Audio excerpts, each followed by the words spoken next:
बाद महाराज जी को लेके जाऊंगा, पर इन शब्दों की महिमा ही है कि कथा को कितने सुंदर और सरल रूप में आप सबके सामने पेश किया जा रहा है।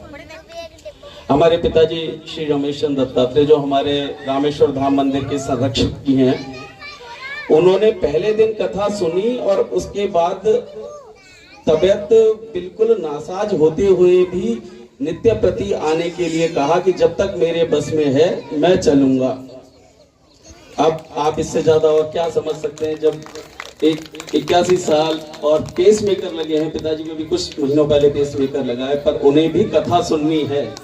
तो अब मेरी तो वैसे ही मजबूरी हो गई कि पिताजी को टाइम पे लाना, कथा सुनवाना और शाम को लेके जाना। आप लोगों के लिए तो बहुत सौभाग्य की बात है कि आपके घर पास हैं, आप समय पर आए। ये थोड़ा सा एक विनती है आप लोगों से, आप लोग 1:30 बजे का टाइम निकालते हैं लगभग आने का, कुछ लोगों को छोड़कर। कृपा करके महाराज जी से पहले पधारें, भजन चलते रहते हैं, चाहे 2 मिनट पहले ही आए, अच्छा लगता है। आज जिस व्यासपीठ पे महाराज जी बैठे हैं वो अत्यंत पूजनीय है। कोई कितना भी ज्ञानी हो जाए, कितना भी बड़ा संत हो जाए, यहाँ आके सर ही झुकाएगा। तो ऐसे में जब ऐसा मौका हम सब लोगों को मिल रहा है तो हम लोगों को सबको साथ मिलके यहाँ आना चाहिए।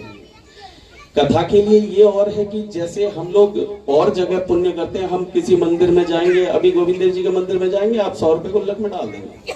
मैं ये नहीं कह रहा यहाँ क्या डालना है, ये नहीं कह रहा, पर अपने नजदीक स्थित देवालय एवं संत समागम में आप जो भी धन खर्च करते हैं वो पुनश्चय आपको सैकड़ों गुना होके वापस मिलता है। इसमें कोई दो राय नहीं। और मैं अलग से कह रही हूँ, अगर किसी को लगता है तो मार्कंडेय पुराण एक बार पढ़ ले, दूर हो जाएगी गलतफहमी। हम धर्म के निमित्त कम से कम दशांश हमको निकाल कर रखना चाहिए। कैसे खर्च करना है वो आपकी मर्जी है।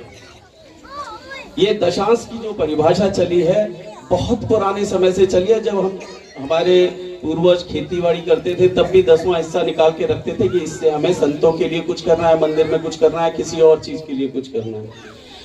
आप लोग रुचि ले, भागवत कथा का रोज रोज हमें मौका नहीं मिलता। यहाँ भागवत कथा 2005 के बाद अब हो रही है मंदिर के पास, और कथाएं हुई हैं। भागवत कथा एक और हुई थी बीच में, सॉरी एक और हुई थी, पर महाराज जी ऐसी रसीली वाणी में किसी ने ऐसी कथा यहाँ कही हो मुझे याद नहीं पड़ता। आप सभी सहयोग रखें, व्यवस्था बनाए रखें। महाराज श्री से कोई भी किसी भी प्रकार का किसी को संदेह हो, कोई बात पूछनी हो, महाराज श्री कथा के बाद रुकते हैं। सबसे बात